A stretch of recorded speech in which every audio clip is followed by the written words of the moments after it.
If you want to add a text to a photo on the Motorola Edge 60 Pro, then first of all we need to open the Photos app.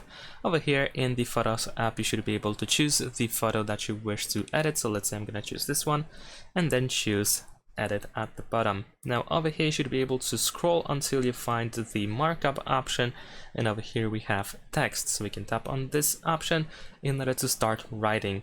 So we can write anything that you wish to have on your photo. You can also choose a color, press done over here on the right side in order to apply the text, and of course we can move it around. We can also I'm assuming we can also make it bigger. Let's see if I can make it work. There we go. And also we can rotate the text as well.